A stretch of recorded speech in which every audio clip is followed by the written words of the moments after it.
Video को like, share और subscribe करें। धन्यवाद। हर इंसान को पढ़ना चाहिए। प्रेम एवं मित्रता की कहानी। आनंदपुर एक छोटा शहर था।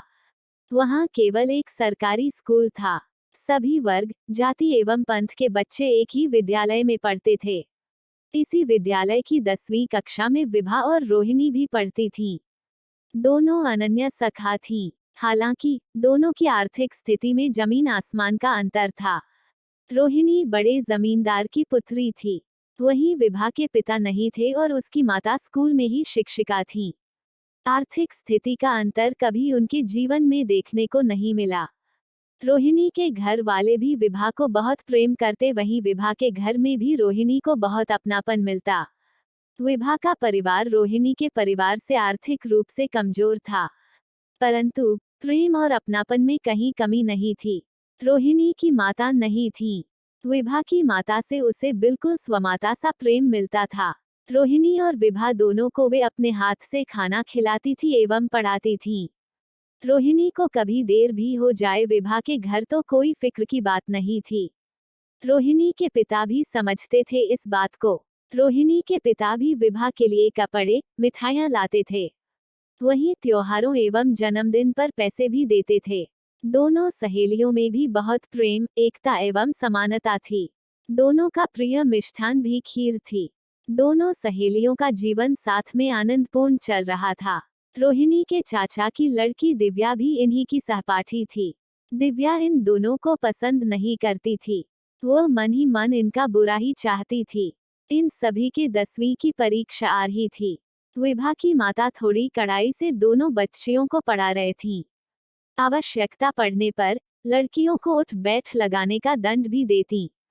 एक दिन की बात है, दिव्या ने रोहिणी से 2 दिन के लिए उसके गणित और विज्ञान की कॉपी मांगी। रोहिणी ने दे दी। जब वह विभा के यहाँ पहुंची तो माताजी, जो कि शिक्षिका भी थीं, उन्हीं कॉपी निकालने को कहा।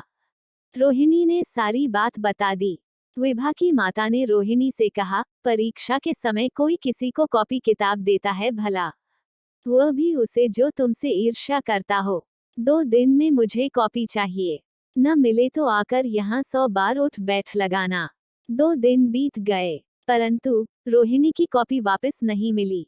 जब रोहिणी ने अपनी बहन पर गुस्सा करते हुए अपनी कॉपी मांगी, तब उसकी बहन ने कहा कि मैं बाहर बैठकर कॉपी से पढ़ रही थी। माँ के बुलाने पर जब मैं अंदर आई तब तक गाय ने कॉपी खा ली। दुखी रोहिणी रोती हुई विभा के घर पहुंची और रोते रोते उठ बैठ करने लगी। यह देखकर विभा ने उससे कारण पूछा।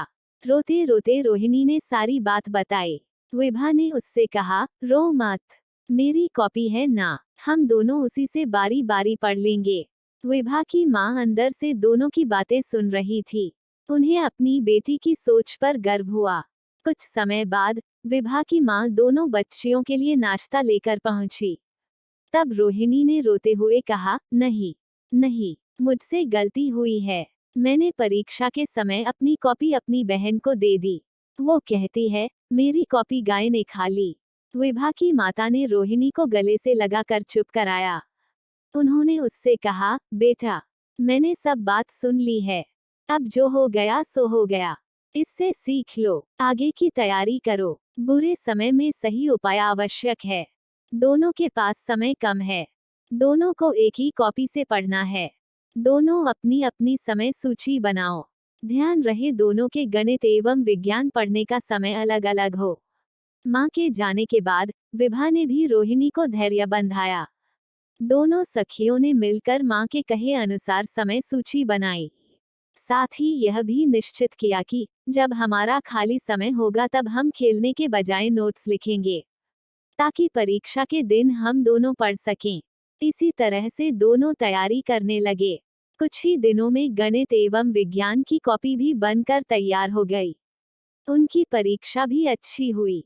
जब परीक्षाफल आया तो वे दोनों फूली न समाई। दोनों के 90% से अधिक अंक आए।